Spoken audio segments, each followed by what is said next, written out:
오늘 본문 에스겔 43장은 성전 환상 이후에 성전 안에 들어가 본 광경을 묘사합니다. 1절을 보면 40장에 등장했던 노처럼 빛난 사람이 다시 등장해서 에스겔을 데리고 동쪽 문에 이르렀습니다. 2절은 이스라엘 하나님의 영광이 동쪽에서부터 오는 광경을 보여줍니다. 예전부터 이스라엘 사람들은 하나님이 이스라엘의 동쪽에서 오신다고 생각했습니다. 무엇보다 이스라엘의 성막을 지을 때 하나님이 사용하시는 문은 동쪽 문으로 알려져 있습니다. 그래서 성막은 동쪽을 향하였습니다. 당연히 하나님이 동쪽에서 오신다고 보았던 것 같습니다. 이것은 성전도 마찬가지였는데 특별히 에스겔이 보았던 환상에서 그런 면이 잘 나타납니다. 에스겔서는 하나님의 영광이 동문을 덮었다가 나중에 하나님의 영광이 성읍 가운데에서부터 성읍 동쪽 산에 머물렀다고 알려줍니다.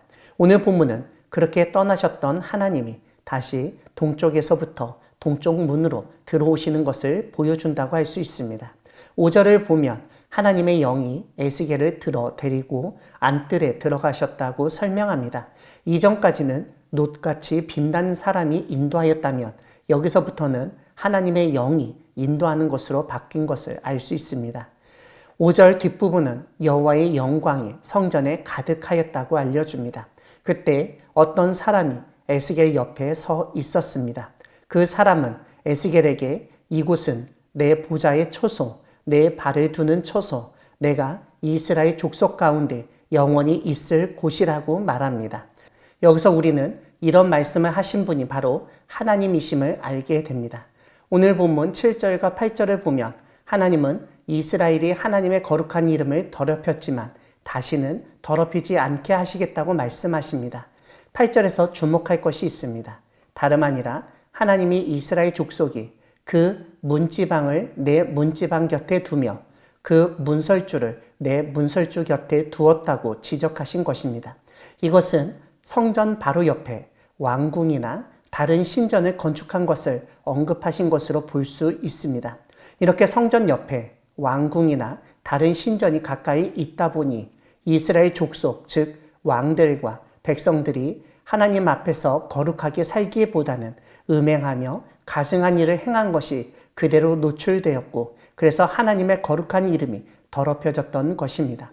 이러한 죄악 때문에 하나님이 그들을 멸망시켰다고 말씀하십니다.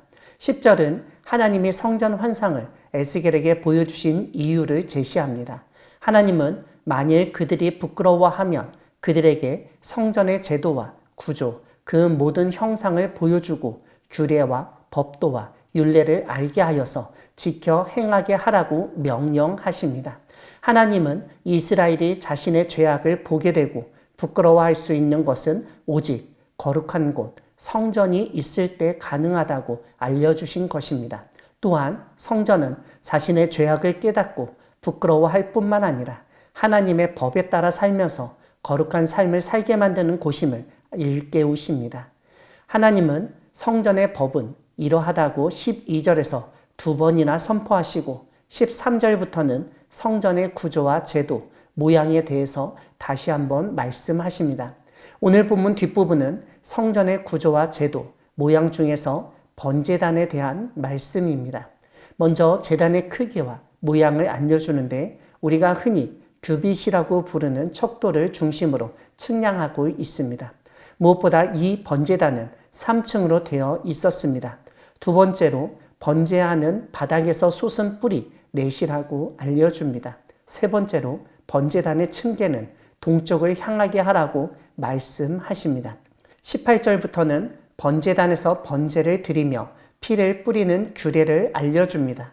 제일 먼저 번제 제물을 사독의 자손 레위 사람 제사장에게 주라고 말씀하십니다. 두 번째로 속죄 제물을 먼저 드리고 번제 제물을 나중에 드리도록 되어 있습니다. 사랑하는 광야교회 성도 여러분, 하나님은 새로운 성전의 비전을 주신 분이십니다. 새 성전의 비전을 주신 이유는 이스라엘로 하여금 자신들의 범죄 사실을 깨닫게 하시고 부끄러워하며 하나님 앞에서 다시 거룩한 백성으로서 살아가게 하기 위해서입니다. 새로운 성전의 모습은 하나님의 백성이 다시는 하나님의 거룩하신 이름을 더럽히지 않도록 하시기 위해서 꼭 필요한 조치였습니다. 왜냐하면 성전이 파괴된 이후 이스라엘 사람들은 하나님의 거룩함을 망각하고 세상 속에서 속된 삶을 살고 있었기 때문입니다. 오늘 말씀은 우리에게도 중요합니다. 우리가 하나님을 믿는다 하면서도 우리의 죄악을 부끄러워하지 않고 하나님의 말씀을 지켜 행하지 않으면 하나님의 거룩한 이름을 더럽히는 삶을 살고 있는 것입니다. 만약 그렇다면 오늘 하나님이 계시며 섬기는 곳에서 거룩한 백성으로서 살아가도록 결단하고 노력해야 하겠습니다. 거룩한 성전 비전을 통해 거룩한 삶으로 초대하신 하나님의 초대에 응답하여 거룩한 삶을 살아가는 우리 모두가 되기를 소망합니다. 아멘.